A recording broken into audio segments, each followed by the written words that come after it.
Merry meet.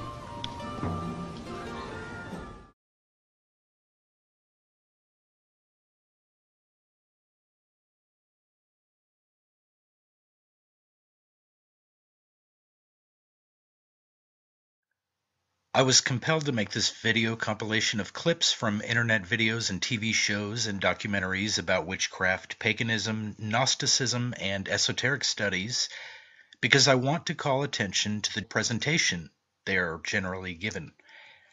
Most often it is implied that they involve the Christian devil or that it should be questioned whether or not the devil is behind it all.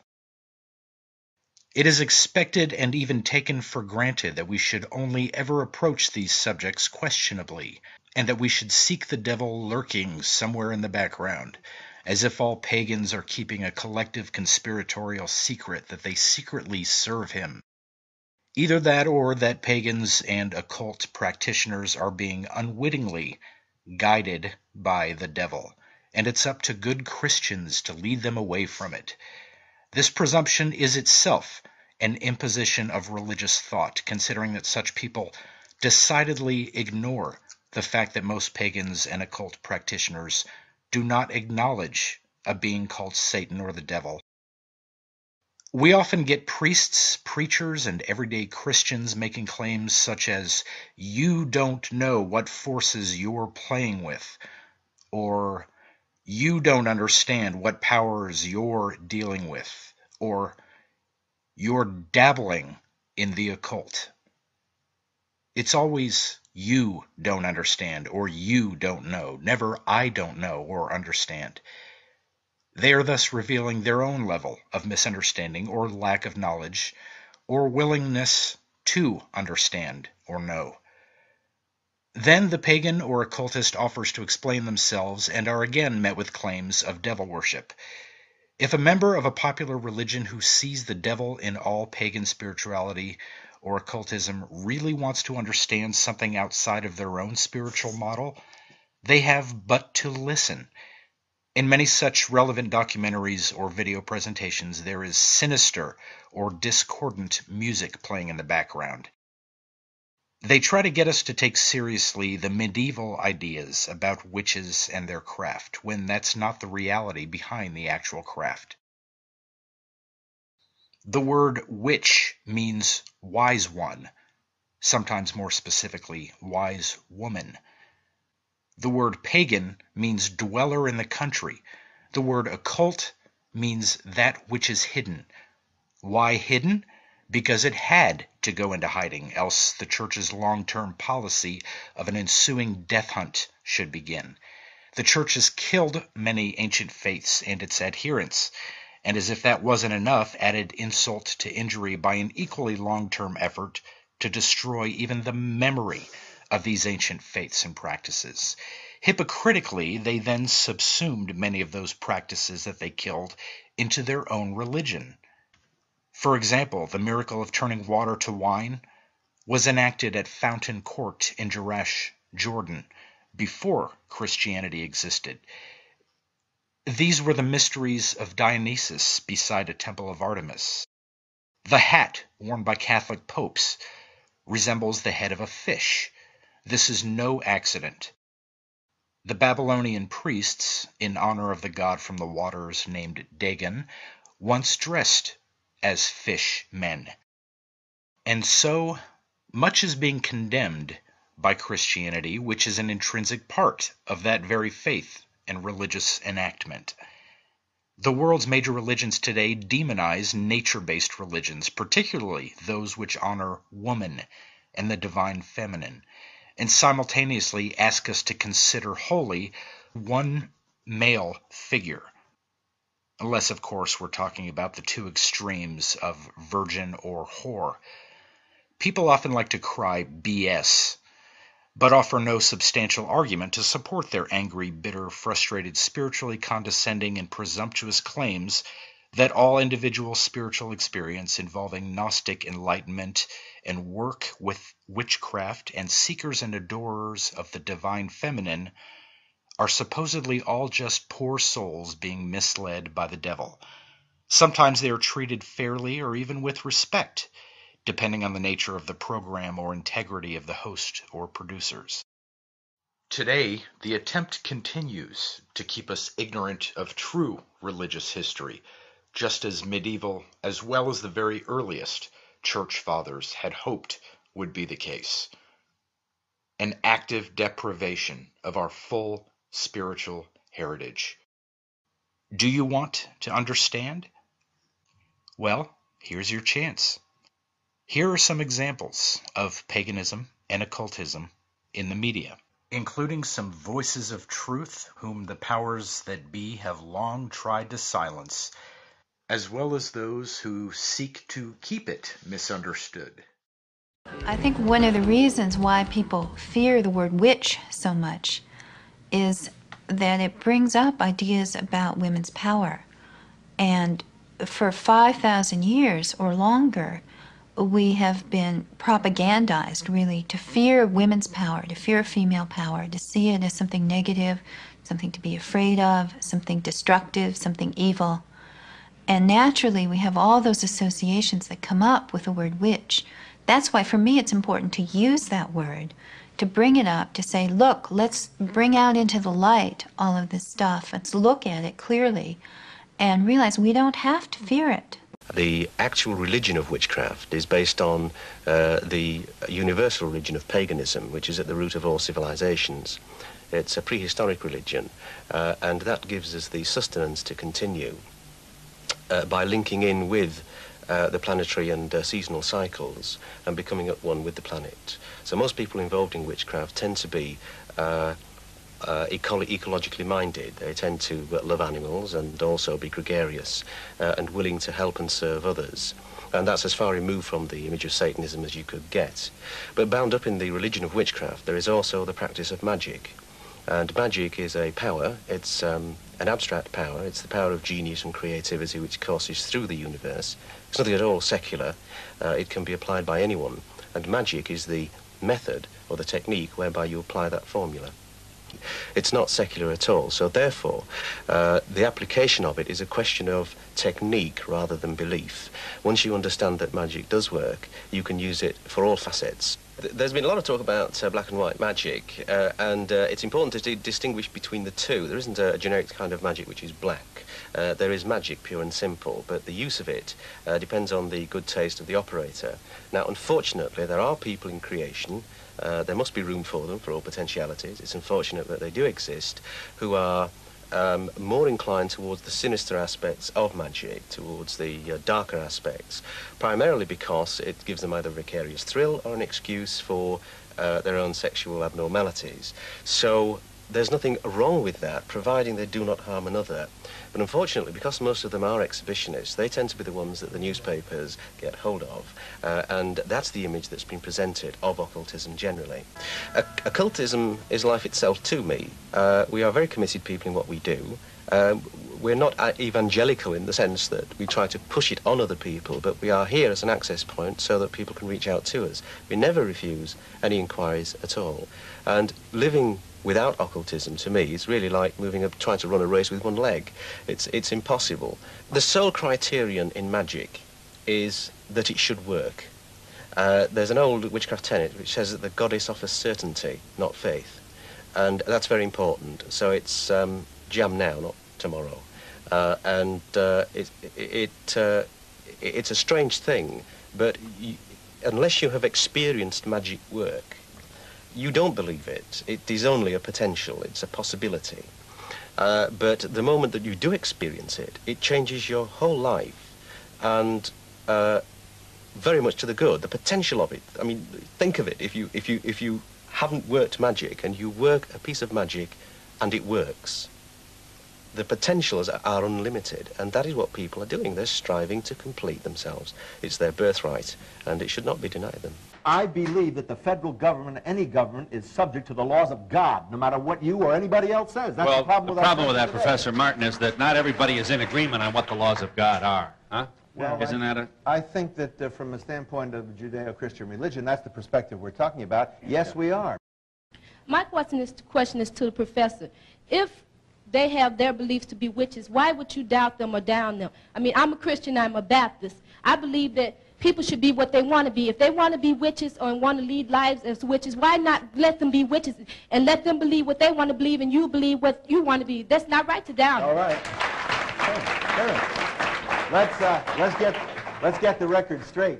From the earliest days of Christianity, it was the craft, the old witches, who were against the Christian gospel. They attacked Christianity. Christianity responded by saying, we are representing God and the Lord Jesus Christ. That's why more than 15,000 people were burned. Oh, well, let's get that one straight, too. Are you going to say that Christianity and all Christians have persecuted the witches? Because if you are, some Jews living at the time of Jesus of Nazareth betrayed him. He was crucified. They were responsible for the crucifixion and for what happened to him. Does that make all Jews responsible? No. So all Christians aren't responsible either. I'm sick to death of that old witches. Well, but on the other hand, it just seems that it makes God an awfully stern taskmaster. No, it makes him a just judge.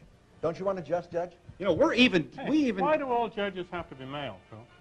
Oh, that's a good question. I mean, I think it's very condescending of dear old... To be sure. God is not male. Where'd you ever get that crazy idea? Well, because you keep saying God he, is spirit. God the Father. I mean, you believe in the Trinity. God the Father is... God is spirit, Jesus said. All right. And the terms Father and Son only express his Another relationship question, to if I us. can. I know. I can't. What's your question? Doesn't it seem logical? Isn't reincarnation really the answer? Doesn't it seem like a God in heaven would say to you, go back and do it again until you get it right? Yeah. We'll be back in just a moment. Is the caller there? Yes. Did I understand Professor Martin correctly when he said that our country was based on the Judeo-Christian religion? That is absolutely correct. It has been traced back into virtually all the founding fathers who were either professing Christians or were in harmony with the Bible. What troubles you about that? Well, I do not practice any religion at all. I was brought up Catholic and I left the church quite a while ago. It bothers me that the professor and people similar to him have a more or less know-it-all attitude. They feel that they are right, and I really think that they try to push it on those of us who still have an open mind. Do you think it's possible to have a religion without selling it? Yes, we have one. I do. Oh, listen, I want you to understand something. What you are right now, you are by choice. I'm not trying to argue with you. But hear her point. She's saying that there is nothing in the Constitution which obliges an American to be a religion or to be a member of a religion or a religious person or to believe in God or not to believe in God. I didn't say that. Okay, but when you say that it was founded on the Judeo-Christian... It was. It was absolutely. I mean, let's face the fact. I think we had a few Amerindians who might disagree. Look, she wants all the benefits of America, which was the product of the Judeo-Christian theology, but she doesn't want the theology. Yes, I think we can agree that the people who framed the Constitution, many of the folks who framed the Constitution were influenced by the Judeo-Christian. But you've got to be a little careful because a few of them were. You do, yes. Well, on one hand, you say you love them and you pray for the witches, and on the other hand, you're trying to stomp them out. Now, what do you want to do, for them or to them? I didn't say that. Well, this is the I'm not trying to impression I'm stomp them out. getting. I say that we as Christians have a right to speak out against witchcraft just as much as they have a right to try and sell it. That's all I'm saying. Well, we agree. If witchcraft doesn't hurt you, why speak out against it? Why don't you just let it? Because God, what do you God said in His Word that we were supposed to oppose evil, and that's all I'm doing. God says you shan't eat pork too. Yes. Yes, it does. You haven't read your New Testament. Yes, I think it's a lot of hogwash. You do. Tell me. Just what I said. Now, that's what they said. That's what they said about the Lord, you know, when He came down. Oh, come on, you're not going to equate the Lord with this ooh-ah stuff. We chanted, huh? Has there ever been a Has there ever been a religion that we didn't laugh at, make fun of, ridicule? Well, think about it. Remember the Shakers in England? You know, they used to shake. They threw them in jail. Threw them in jail.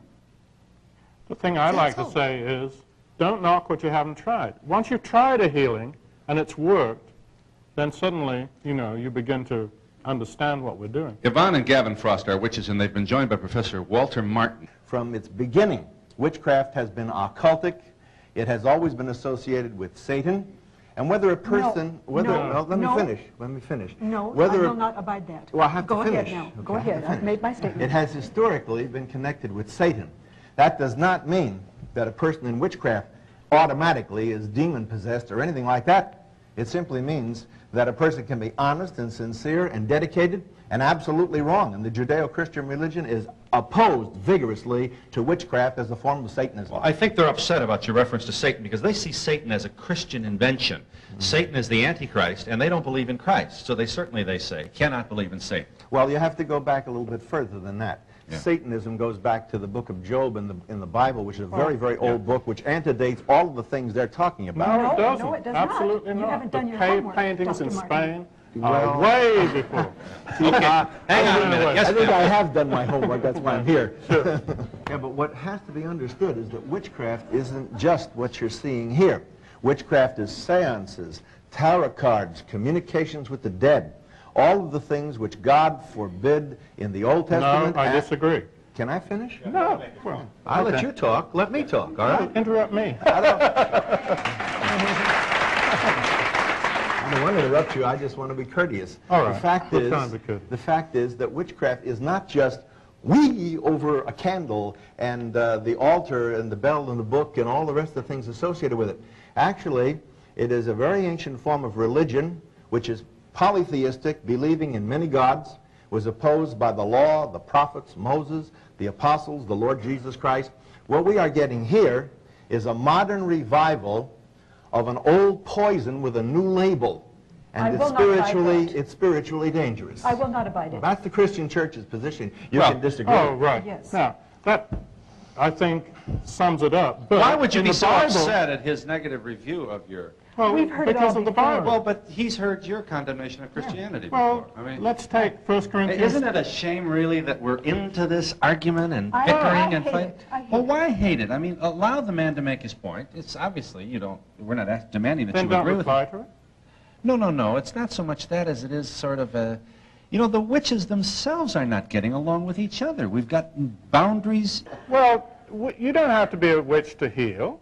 There's a whole lot of Christian charismatic healers who are doing great work. Whoa, stop right there.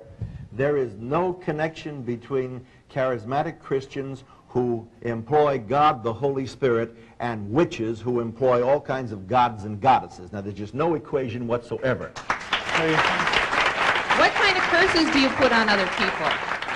What kind of curses? We don't deal in that kind of negativity. We really don't. I'm sorry. One of our basic beliefs is, and it harm none, do what you will. And that none includes yourself and includes the psyche of other people. You know what's fascinating? This is you've made this available to us, Religious Requirements and Practices. This is a handbook for chaplains, which is published by the Department of the Army. I don't know if it's a current, but, it's to assist chaplains in the event of tragedy, death of one of the troops. And if the troop happens to be a witch, we are ready to take care of them in the service. The American Council of Witches, there's an explanation of what witchery is, what a Wicca is, what a coven is, and what kind of burial is preferred. So... well, the same is true virtually for any religious Yes, group. it is. But the point is, I think it's admirable, really, that the United States Army would make it its business to ensure that those who are sincerely devoted to witchery be appropriately accommodated at a moment of crisis. We're tax deductible too, Phil. You are. Literally, you are. I don't think anybody. I think anybody wants to restrict, as an American, the right of a person to be a witch or practice any other religion they want. Right. What we object to, at least in Christianity and Judaism, is any attempt to make it look as if there's any agreement or that this has not its ground in satanic power. Because Anton LaVey of the First Church of Satan, I think he was on your program one time. Yeah, long time. He said, and I agree with him. He said, really, there's only witchcraft. He said, black and white is a misnomer. There's only two poles of power. Either it is God or it is the devil. God has nothing to do with witchcraft. Well, we totally disagree, and we don't think LaVey is give them the opportunity to disagree, Is the caller there? Yes, I'm the caller. Yes, go ahead. I thoroughly believe that these people are of the devil, of Satan. Really? I believe in Jesus Christ and God. If they had once mentioned that Jesus Christ heals. Why don't we just, do they trouble you? Oh, I think it's a disgrace. Well, what's going to happen? What will happen? Outside of your baby not being fed while you're talking about it. Babysitter. Yeah, are you praying for these folks? I pray for everyone. I see. Everyone. Yeah. But you really feel that they are emissaries of the devil. The devil has sent them. Is that it? I believe that. Yeah. Satan. Okay. Kabbalah sees God in terms of numbers, okay? And there are some very, very important characteristic numbers in the Kabbalah that are the same numbers that are important to us in the tarot. And as a matter of fact, the perfection that's exhibited in these numbers in the Kabbalah is the same perfection that makes tarot cards such a perfect vehicle, a perfect instrument for divination. And when you get involved in the tarot and you start drawing numbers and getting messages from God from license plates and condom boxes and you want to share this information about how everything is connected to everything else, you want to share it with your friends, don't. They won't care as much as you do, and they'll think you're a little crazy. So take it all the way to the end and really go crazy, and then they'll see a changed you, and that will be the way you share your Kabbalah with people. Life is often likened to a journey in which obstacles are faced and options chosen. The images of the tarot deck reflect the stages and the challenges of this journey. To the uninitiated, the tarot cards are just pictures. To the trained reader, they are a language. The reader is the translator, the intermediary who tells the querents, as those seeking the reading are called, what their cards mean. Tarot readers are trained to identify every level of meaning in the images. Learning to read tarot requires dedication and practice. Bob Place finds that the best readers combine knowledge of the cards with intuition. To read tarot cards is a talent, but you can learn. I believe that all a talent is an aptitude. So some people have more aptitude than others, just like for art. Anyone can learn to draw, but not everyone is going to draw like Leonardo da Vinci. You must learn about the symbols and the wisdom tradition behind the symbols and what the symbols mean. But then you must make the leap of faith. You must make the intuitive decision, and that intuition, which is just basically looking at the pictures and telling a story. The Gypsies, nomadic people who moved across Europe and parts of Asia, are sometimes credited with first realizing the fortune-telling possibilities of the tarot. They were known to be card players and gamblers, but they were also experts in mysticism and magic. In previous centuries, it was the Gypsies to whom Europeans turned to have their future told, with questions about health, happiness, marriage, and love. In just this way, many people now turn to tarot readers, and their questions are still the same. They called her an evil witch, but a Houston woman says all she wants to do is practice her religion and get custody of her children. Isaiah Carey has this story you'll see only on Fox and joins us now with the exclusive. Isaiah.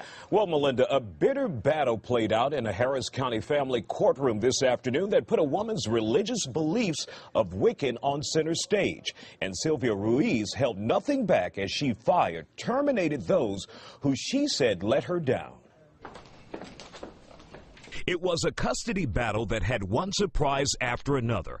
At the center, Martin Ruiz and his soon-to-be ex-wife, Sylvia. They say, oh yeah, she's a witch in the bad way. And there lies the problem. Sylvia and Martin, who have 3 children together, have been married for 20 years, but things started to change, and so did Sylvia's religion.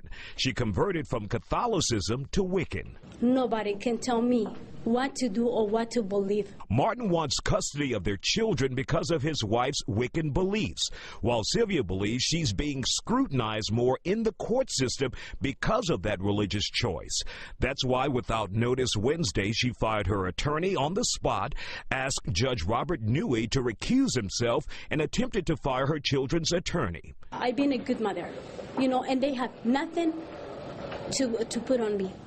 So they just looking for something, you know, some spot on my name as a mother. Martin is a practicing Catholic, and the most he has at his home, he says, is his shrine to the Virgin Mary. But he says this frightens him and his children. Martin says it's his wife's Wiccan shop and makeshift temple at the back of their Spring Branch home. He took us inside, and there were pentagrams, oils, powders, bones, and an assortment of items I couldn't describe. Crazy people come here to see her. And my kids is here. Is what I'm like. Martin maintains his wife charges for various Wiccan-type services, from $60 for card readings to $200 to get rid of bad spirits. He says people lie on the floor in the Wiccan shop naked while they're being treated for their spiritual ailments, and that's why he doesn't want his children around. All those years of work, of effort, of everything. My kids, they are great kids. But Sylvia maintains there's nothing wrong with her choice of religion. She points to Martin saying for 15 years he's been an absentee father. I would say he was with us 5 years out of 20. He used to work in another state, you know, and just come here, stay here with us like 2 weeks, go to Mexico. Difficult situation. Now, since Sylvia fired her attorney and asked the judge to step down, which he will do, there's no word how long this case will drag on. And remember, stuck in the middle are 3 children. We'll keep you updated. Let's talk about this morning. The PC police are at it again because there's Wiccans and pagans out there, right? Probably, I don't know if they make up a large percentage of the population. I do. They don't. They don't? No. They don't. No, they don't. And at the there are more University... Zoroastrians here than there are Wiccans. But apparently, maybe at the University of Missouri, they make up such an exorbitant part of their population at the University of Missouri that they need to have all of their holidays now recognized. And they have a ton of holidays. This is now the bad side of Wiccanism is it's obviously a form of witchcraft, but the upside is you get a ton of holidays. 20% of all school holidays, as described by the University of Missouri, are Wiccan holidays. 20% of all. Well, and this is a statement from the University of Missouri. This is why they say they're doing this. The information about the Wiccan and pagan holidays has been in the guide since last fall. Keep in mind, this is not intended just for faculty. This is an informational guide for anyone across campus. And again, that's from the University of Missouri. And it's interesting, we had Tammy Bruce on the show earlier this morning, and this, she says, probably wouldn't happen in any other country. Listen. I think that this is, again, not about elevating anyone else. It's about pagans and Wiccans being used for a political agenda to downgrade what's important to a majority of Americans. I think that this is an anti-tradition action. I think pagans and Wiccans should be very angry about being used by the establishment. And I think that there should be a backlash of, look, the tradition in this country is what allows people to be pagans and Wiccans and to enjoy their lives freely. Good luck doing that in any other country. Right, and somehow, if you're a Christian in this country, too, that you can't say Merry Christmas to somebody or else you're trying to push your Christian faith on other people. Right, but you get 20 holidays now if you're a Wiccan I mean, I guess that's the one to go with, right? I mean, that's certainly the one. If you're going to pick one, go the one with the most holidays. Except any religion whose most sacred day is Halloween, I just can't take seriously. I mean, call me a bigot. And I'm not, you know, not offering an editorial against Wiccanism. Well, that would be more the pagan side of it, right? Would be Halloween. How many Wiccans can name every Wiccan holiday, or 50% of Wiccan holidays? I don't know a single Wiccan. I will say this because, you know, we're journalists, and I have covered this. I actually went because there was some backlash a number of years ago against Wiccans, and I remember I had to do a story, and I went and interviewed a number of Wiccans, and they say, look, we are the most peaceful individuals. We don't practice crazy things. We're just of the earth. We believe in... I think that's right. Every Wiccan I've ever known is either a compulsive Dungeons and Dragons player or is a middle-aged, twice-divorced older woman living in a rural area who works as a midwife. And likes a lot of incense. Yeah, totally. Yep, yeah, that's right. Let us know if you've met any Wiccans out there. Let us know. Friends at FoxNews.com. We reported on a story about Wiccan and pagan holidays being recognized at the University of Missouri. My comments in the story offended a number of people. That was never my intention. And I also violated one of my basic life rules, which is live and let live. The Wiccans have never bothered me or tried to control my life. I should have left them alone. Sorry about that. Well said. Dame Sybil Leek.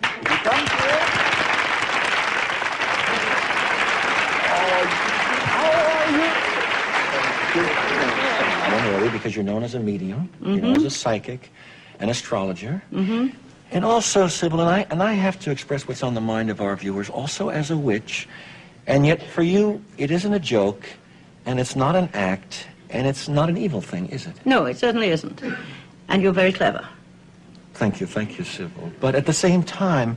You're a foxy old... Am I getting... Well, let me ask you, what is witchcraft? For me, it's a religion, and nothing Dating to back do to the with... Druid period? Yes, I'm a Druid. And it goes well back to the time when men were just thinking there must be something greater than themselves. Even then, in this concept, Yes, there was the has feeling to of a be. greater power. There has to be something I greater agree. than us. And I'm not anti-religious. I think I'm anti-hypocrisy. I agree with you. I think if you're a Roman Catholic, be a very good Roman Catholic.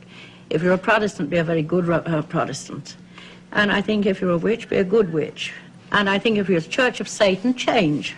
Ah, then Sybil, witchcraft, do I gather, because it's been distorted, is not dealing with Satanism? Because No. we're told this, we're No. implied this by certain This so-called has been leaders. bad publicity in the Middle Ages.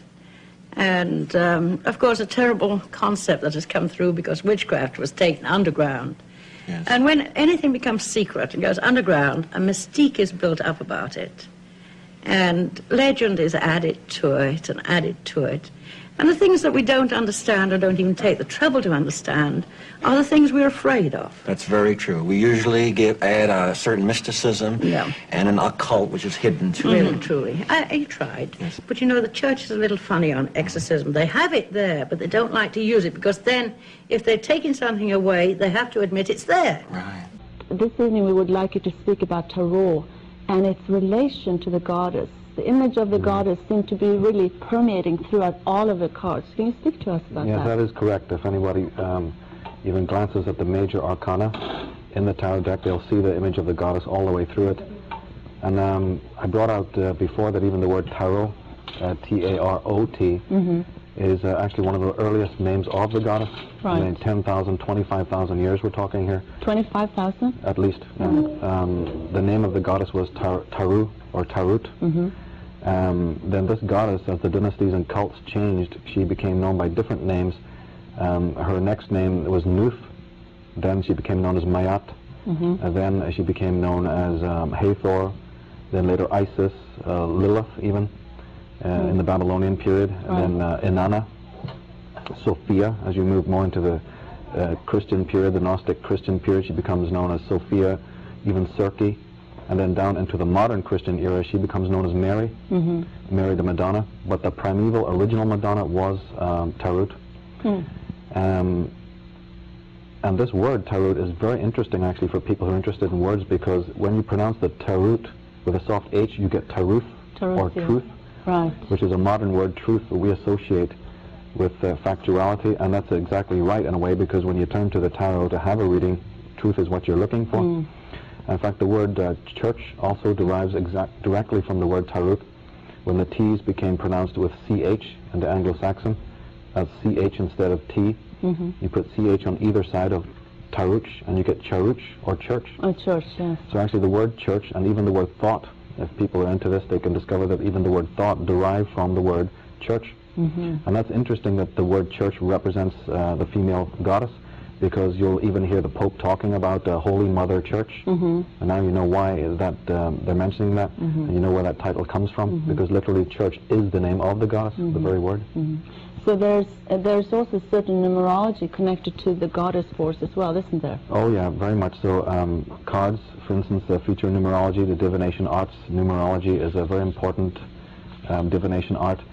And really, if you think about it, all number is associative with the goddess force. In fact, the entire scientific concept or forte is absolutely unthinkable without the presence of the goddess. A lot of people associate goddess worship with something new agey and unscientific, and you know, very much separated from science. But actually, you couldn't even think of science without the goddess, and I'll be happy to explain why that is. Because whether you're talking about Gaelic Ireland, whether you're talking about you know, the Bronze Age Sumeria, or you're talking about the Etruscans or the Mycenaeans or the Egyptians, or the Chaldeans or the Scandinavians, or the Greeks or the Romans, no matter which of these cultures you're talking about, you're dealing, they have their origins in the matriarchal culture, which, as I said, goes back a lot before the Bronze Age. Western scientists will just talk about the Bronze Age, but actually they have to admit that it goes much further back than that. And it was discovered in ancient times when people started to really get it into their heads that there was a universal order. It was noticed that there was a mathematical and geometrical order in the universe, something that could be measured and contemplated. And the reason why this was discovered was directly because of the female. The female cycle, gestative cycle, was in such synchronicity with the movement of the moon and the earth and the stars that it suddenly people twigged on that there is a universal mathematical order that we can contemplate and understand. But from that point on, it was never forgot that it was through the woman's body that that knowledge came to man. So therefore we couldn't even talk about science today, mathematics, numbering, or any of that stuff without understanding the nature of the goddess. So therefore the female body and the goddess and the woman became then the symbol of the God force. It became the symbol of the universe, and that there is a universal order. And as I said, Christians still speak of Holy Mother Church. And even priests and potentates will wear the flowing robes. People don't think anything of this, but you'll find that all people in positions of authority will wear the flowing robes, and this is because they're presenting themselves. They're basing themselves on the female or on a higher level androgyny, because when you really get into the goddess understanding of what that is, it's not so much about gender, it's about the concept of androgyny, which is a magical principle. About female and male merging. Absolutely right. And so it's not so much, as I said, about gender, it's something higher than that. But on a lower level, it is about the nature of feminine and masculine, male and female. But the goddess was pictured or imaged by the ancients in three basic ways. As I said, there was the female body. That was always a symbol of the goddess, obviously. Then there was the earth, right? The fact of the green, fertile earth became one of her primal symbols, or the moon also. But then the third one was the body, the night sky. One of the most ancient ones going back was the actual night sky itself. This passed for a very important image of the goddess, and therefore anything that happened in the sky, which any of the movements of the luminaries, this became, people would study this. So we have astronomy and astrology coming out of goddess worship. And, to do astronomy, you have to know navigation. So again, we find this thing about mathematics and science. And in fact, people who are interested in words, as I said, one of the earliest goddess powers' name was Mayat, which in Sanskrit is the Mahat. And this is one of the reasons where the M-A turns up in certain words like mother, matriarch, muse, mandala, matrix, matter, matrimony, measure. All sorts of words like that, like mathematics, master, and matriculation. These words that have the prefix MA, and especially the word mathematics, is to measure forth. It meant to measure forth, because it was never forgot that in goddess worship the concept of measuring was a key thing. What happened was there were basically four great cults in the ancient world. The stellar cult, which has studied the stars, the lunar cult, which was more focused on the moon, and then there was the solar cult. And when the solar cult took over, it was mostly of a masculine paradigm. And there's several reasons for why goddess worship started to recede. But the solar cult basically took over, and they wanted to get rid of the dominion of the feminine, Sophic, what we call the Sophic power. As I said, there's several reasons for this, but the goddess ceased to be a central figure in theocracy because human consciousness was actually changing. When you have a solar paradigm on Earth, it also has an implication for mental thought. And when cognition or thinking became what we call left hemispherical, which is what we're in today, then the feminine gets repressed. So throughout the world, in any culture where the goddess was supreme, was the matriarch, was the creatrix, she started to become secondary to the male god. Originally, the male god was always seen as her progeny, second to her. But actually, everything turned around, and the male becomes the alpha image, and she was relegated to the level of consort. Of in submission. Fact, in fact, even worse, sometimes the goddess was completely removed from divinity and made into a temptress, or even the femme fatale. And this is today why, when you think of God, you're thinking in terms of malehood, which was something, which is something completely unknown for millennia upon millennia. This is only something that's very recent in history, to think of God in male terms. A very, very recent phenomenon. How would you say, how long, how many years has that taken People place? are speculating all the time. Egyptologists, the ones who really know what they're doing, know that this cult, especially with this thing called the precession of the equinoxes, is a sort of a calendar for telling this. And goddess worship goes back at least 25,000 years. You know, all Orthodox religion has tried to get rid of the goddess image completely. I mean, in traditional religion today, women have absolutely no place. So obviously they tried their best to get rid of it completely, but then they found that their religion was very sterile. So then they had to keep the archetype alive, because you can't, you know, completely expurge it, but you could marginalize it, so that we get these parodies of femininity, like the Madonna. And also we get this pernicious idea that there's something weak about femininity. Yeah. With this comes the whole idea, the whole cult, the whole movement, that femininity is something weak and meek, which is simply not true. Anyone in the occult traditions, anyone who does martial arts, anyone who's familiar with Taoism, will know that this is absolutely not correct, that there's a great strength in the yin force. Right, because yin is expansive, isn't it? Well, yeah, there's many, yin is certainly not a weak thing. Right. In fact, it is the thing, it is the energy that sustains the universe. Yeah. And the Christian Marys, both of them, Martha, Miriam, Marys, Mary Magdalene, Mary, the Mother of Christ, all of these female figures in Orthodox religion are basically watered down, even corruptions of the original alma mater, what they call the alma mater. And a little research will certainly reveal the truth of this. And but we really have to face it that Orthodox religion, like Judeo-Christianity, is basically antithetical to everything to do with the precepts of goddess faith. Really antithetical, and they have, you know, the book of Genesis, for instance, if you read that, there's a clear evidence, you know, where the woman is responsible for the fall. Yes. This is what I mean by that. Yes, yes. But talking about symbols more specifically, the number 9 has always been associated with the goddess. Yeah. The numbers, how is that? Why is that? There's lots of reasons to do with gestation, the 9 months of gestation, and also the sacred number 7 and 12, anything to do with a cycle. Right. The lunar numbers, 14 and 28, which are the cycles of the moon. Right. In fact, the symbol of the circle, which is the ovum. Yeah. The circle is nothing but the ovum. Right. And then the symbol of the vesica, or the womb, what they call the yoni. Right. This is one of her symbols, which is why churches, again, have doors shaped like that. Right. Because you're going into the most holy. Yeah, you're going into the most holy, yes. And the ocean, the night sky, as I said, the cat. I mean, it's an endless subject, you know. But one of the most revered of all of the images associated with the goddess is the tree of life.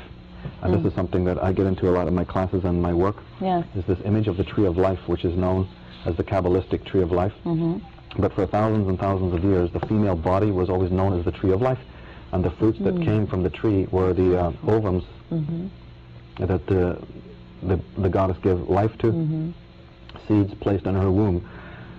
So when the ancients looked at the night sky, which was her body, and saw the sun and the moon, and at night you see the stars, they saw those as being seeds inside the womb of the great mother goddess. Yes. This is how they saw ancient things. Alternatively, and that's in fact one of the reasons why you like fireworks. As we saw at the millennium, people were lighting a lot of fireworks. That's because you're throwing seeds into the body of the goddess to say, well, we want new life. Right. We're hoping for a flourishing tomorrow. Yes. So all of these traditions come from goddess worship, because we were literally seen as living inside her body, and that the planets were like embryos, in a way, which would blossom forth and give us life. So people literally felt in the ancient world that they were walking inside the body of the goddess. Now, I don't know what that tells you, but that means that they lived in a very sacred way. Yes. And today we're raping the earth and molesting the animals and doing all sorts of things. We've completely moved away from it. Separating ourselves from ourselves. Absolutely. When you know that you're living inside the womb of your mother, and that's where you are, the great goddess, that totally changes the way that you perceive the planet. Yes.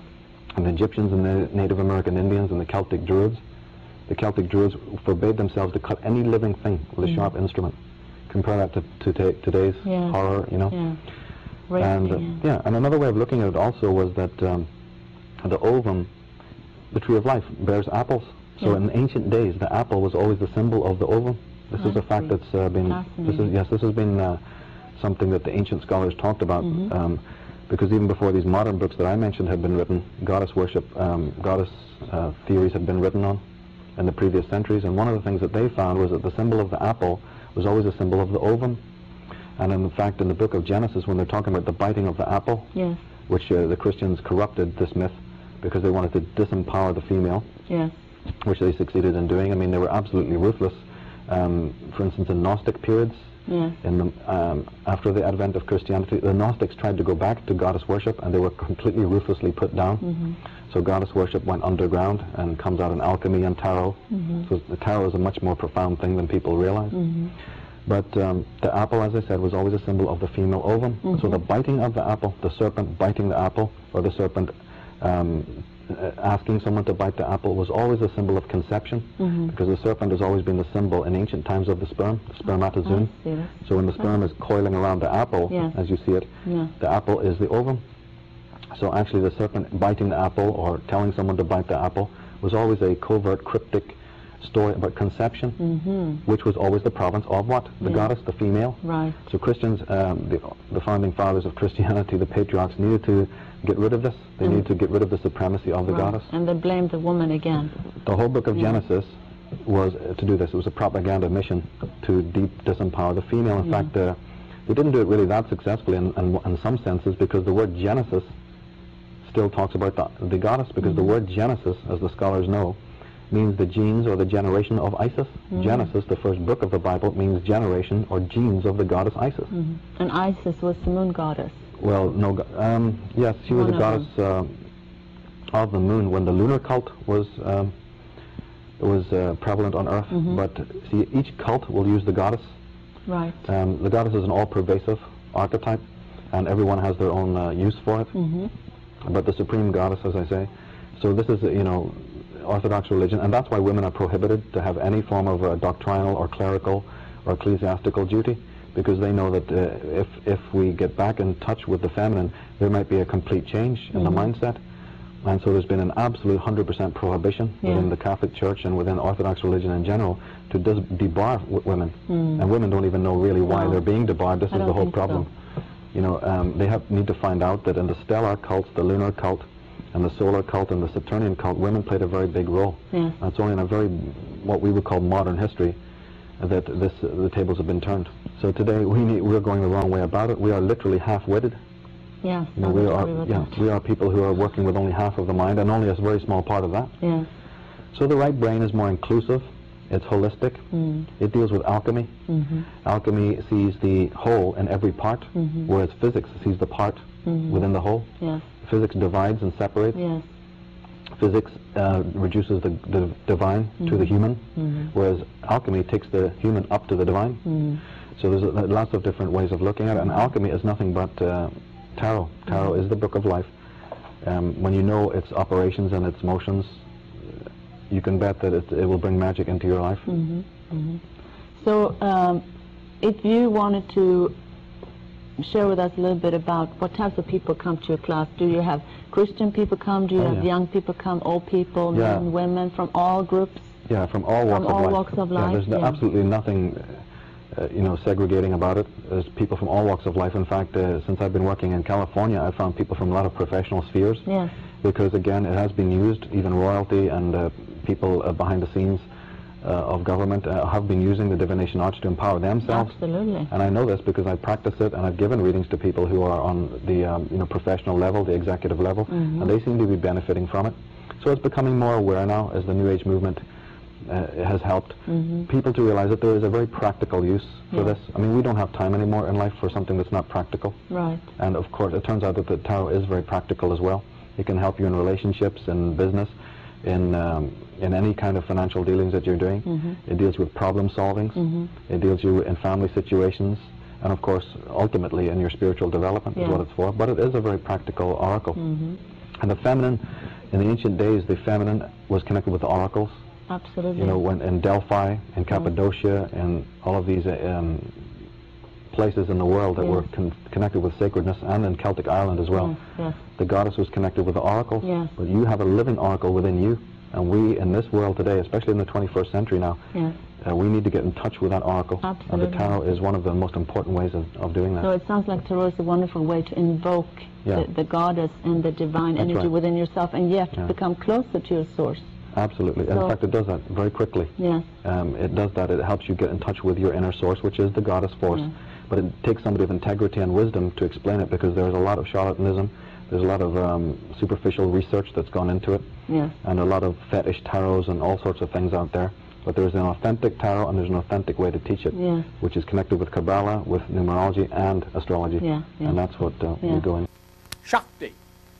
That's the energy which flows outward from God. So Shakti flows outward from God and comes to you.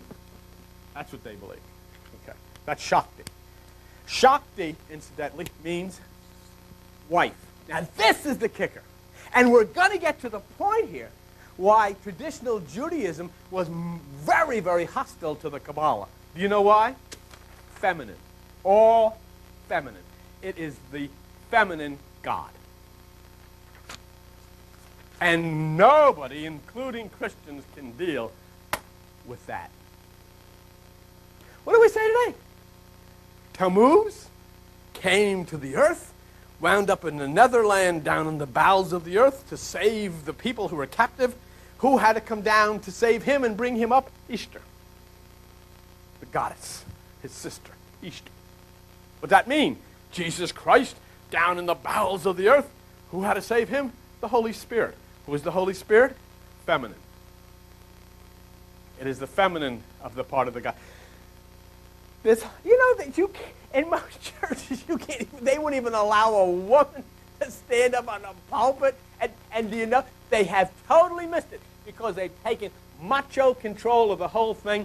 And if anything, if you want to talk about women's lib, why was it necessary? Most of it is necessary because of the sexist discrimination that against women that originated with religion.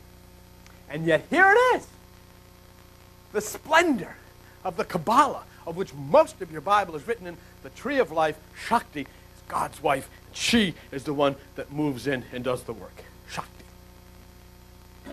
The pineal gland of the brain, which is the corridor for the messenger, is the single eye of ancient writings. In ancient times they would call it the single eye. It's the pineal gland of the brain. It's the hallway or the corridor from which light enters the body. The pineal gland, if you look it up in a scientific document or whatever, is referred to as the body's light receptor, the single eye. And then Jesus comes along, and in Matthew 6:22 said, "The light of the body is the eye. If therefore your eye be single, your body will fill with light." And there's the reference to the single eye.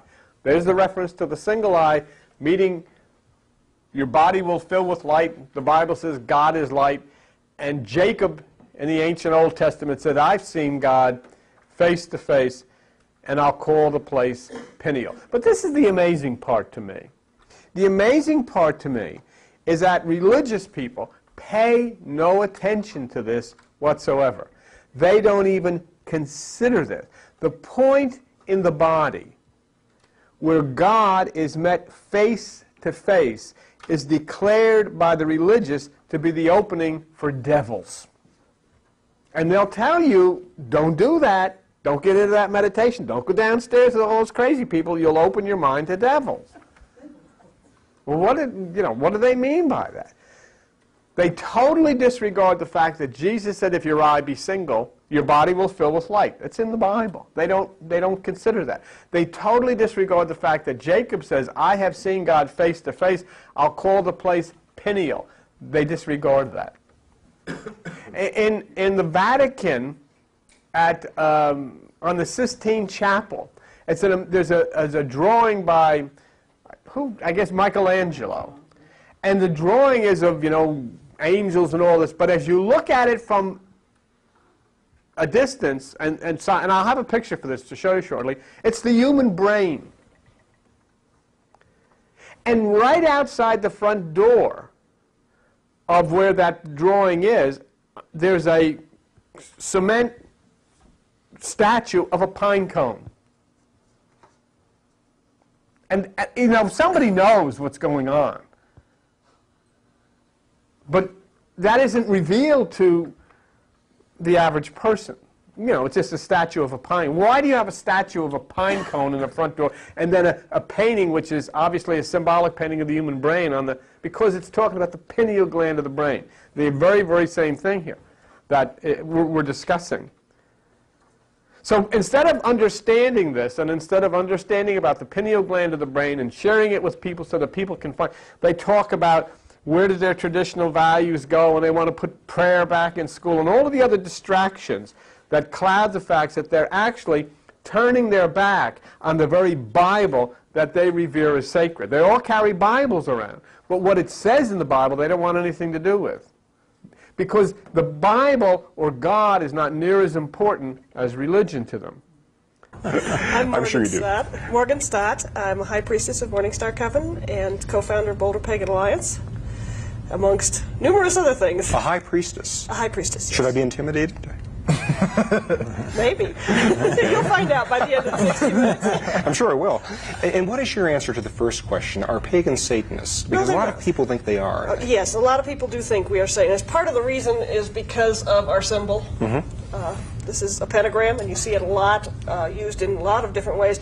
Usually when you talk about Satanists, you see it this way. Yes. And the reason is because the Satanists take everything and invert it, or pervert it, and this symbol is a pretty obvious symbol. You rarely see the inverted cross the same way you do the inverted pentagram. This particular pentagram is done in all the colors with the spirit, air, fire, water, and earth. And what it symbolizes is the four dimensions, or directions, and spirit, with the spirit above. So the single point is usually up. And what's in the center? Life. Life? Life in general. All right. Yeah, you are the center. In older traditions, they were worn upside down when you started, because it showed that your mundane world was still ruling your spiritual, and as you progressed along the path, you became more spiritual over your mundane world, your spiritual world. But that's where some of the symbolism comes along, and that Satanism has taken. And much of the history of it comes from a time period where anything that wasn't of the church was of Satan. Yes. But we are not Satanists. The Middle Ages, you mean? Dark Ages. Dark Ages? Yeah, Inquisition.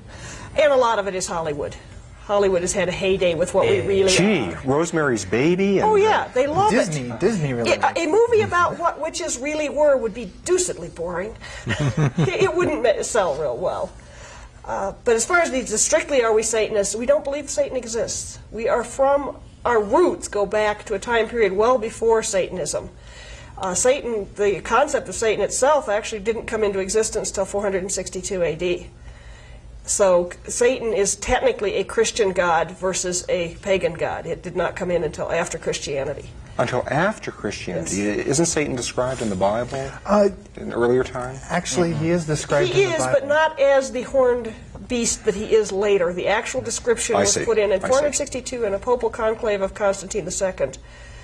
And basically the way it was worded was to catch all of the pagan gods. Most of the old pagan gods are antlered or horned gods. And so by making it an evil horned god, you pretty much caught all of the pagan gods. You caught them all that way. Yeah. And the tail with a sharp point and the pitchfork? That comes from one of the specific gods. It does? Well, some of it. The pitchfork, not per se, but Baphomet is a tailed. He's one of the gods that they used early. DJ, would you introduce yourself and respond to the second question, which was, do pagans curse people? My name is DJ Kirby. Yes. I'm a ceremonial magician. I am co-founder of the Circle of Lavender Fire, which is a gay male Wiccan circle, and I guess you'd call me an elder. An elder? An elder. All right. No, we don't curse people except maybe in traffic. In traffic. And then it's a different kind of cursing. I think we all curse people in traffic. Yes. But I mean, do you actually put hexes on people? And well, no. No. It's considered unethical. The one rule by which Wiccans and Kabbalists and pagans in general live their life is, and it harm none, do what thou wilt. Which means you can't hurt anyone, and a curse is a form of hurting someone. So it's completely against the first law. So I couldn't get you guys to curse the IRS for me on income tax day? No? Not that it hasn't been considered. Not that it hasn't been considered, but no. It's bad karma. What you do comes back to you. It's against the law, and it harm none, which includes yourself. And it's bad karma. Karma is, among pagans, a universally accepted law that what you do comes back to you. It may not be in the same form, but the energy you send out will return to you. What goes around comes around? Basically. Yep. Yeah. As you sow, so shall you reap. Well, now, I've heard the word karma used in association with Hinduism, Buddhism. Well, that's where the word itself comes from. My 13-year-old daughter uses this wannabe terminology all the time. Yes, there are a lot of there are a lot of wannabes out there, and there's a lot of them that read one or two, usually really bad books, and think they know what they're doing. And most of the, quote, Satanists out there are doing the same thing. They're reading one or two bad books, and they're what they call pseudos. So they'd be pseudo-Satanists or pseudo-witches. Because they really don't know what they're talking about yet. Half of the kids are into shock value. Going home and telling Mom, gee, I just became a witch today, is likely to get a rise out of her. Get some attention. That would get Mom's attention, yes. Yeah. Especially if Mom is a fundamentalist. Yeah. It can be a great way to get attention, to get people shocked. To be different. Has tremendous shock value. Great shock value. There are three kinds of witches. There are, what are they? Jewelry? There's the ones that are in it for the jewelry. Just think wearing the pentagrams and the black clothes is really cool. Yeah, they show up in black everything with lots of jewelry and weird makeup. And crystals and everything. Yeah. Morgan, how about you? What do you do? I'm a witch in my real life. This is your real, it's part of your real life. Yeah, that's, yes. what I do for a living versus my real life is a different thing. What do you do I for train living? horses. Is that why your name's Morgan? Yes, it is. That's where it came from. It really is. It is where it came from. When I was a teenager, I rode a Morgan horse and I drove a Morgan car and I got dubbed that Morgan girl, and it stuck. It stuck. It stuck. So it has been there ever since. For a high priestess, you're really funny. Well, our coven, it's a standing rule in our coven, very strict rule that you have to be able to pun. You have to be able to do double entendres. We once decided that if we couldn't do either puns or double entendres in any meeting, if we decided we could not do any of these things or jokes in a meeting, we'd be totally silent. We wouldn't know what to do. Humor is a very important part of the religion. If you can't laugh at your own religion, it's no longer You're taking a yourself religion. too seriously. Got to lighten up. Many of the religious fundamental religious right are contributing to things like Amendment 2. To limit people's right to constitutional rights. They preach book burning. Some of them have gone so far as to preach the murder of gays and witches and Jews and lesbians, and they call themselves Christians. That's not Christianity, that's churchianity. They're spending money to produce videos saying that witches are out to eat their children, take over the government, kill all the Christians, burn all the books. We don't do that. We actually, most pagans are terrible bibliophiles. Are you folks endangered by these kinds? Yes, I actually have an experience. I belong to a coven in Hawaii. I was in the military, and a friend of mine there came that close to being burned at the stake, and this was in '92. You're serious? I am very serious. There are people now who are losing their children simply because somebody heard them admit that yes, they were a witch, or they followed the Wiccan path. You mean the courts ruled against them? How did they lose? They have lost custody in the courts, not in this state. This state's real good, but in Texas there have been, and there's one in the court right now in Arkansas. And the only reason they did it is because the woman, the mother, was a witch. That was their reasoning. It happened not too long ago in Colorado Springs in '88, I think it was. I don't remember. Yes. I think it was '88. A man let some of his co-workers know that he was a practicing witch, and it took several years through the courts before the court said that this is a valid religion and you couldn't take his children away because of it. Yeah, it does still happen. Losing jobs, a lot of people lose jobs. Which is part of the reason why we're so enthusiastic and happy to be on the show is Halloween is when everyone starts thinking, oh, witches and all the green skin and big noses and warts. I don't think we're too green, are we? This is when we do our this is when we do most of our outreach, PR work, saying, no, we don't do this. We're really nice people. But calling yourselves witches doesn't sound to me like really good PR. Well, because of all these stereotypes. We are trying to reclaim a history. The original witches were the healers, the midwives, the old woman of the village that had the midwives and the herbal knowledge. And the priests and the shamans. Yeah, and took care of the village. That person was somebody we'd like to reclaim that name for. The word witch means to shape or to bend. We're shaping our lives, which also leads to being in control of your life, the personal responsibility for your own life. Personal responsibility. Yeah. Personal responsibility is a very big part of the religion, personal growth. Yes.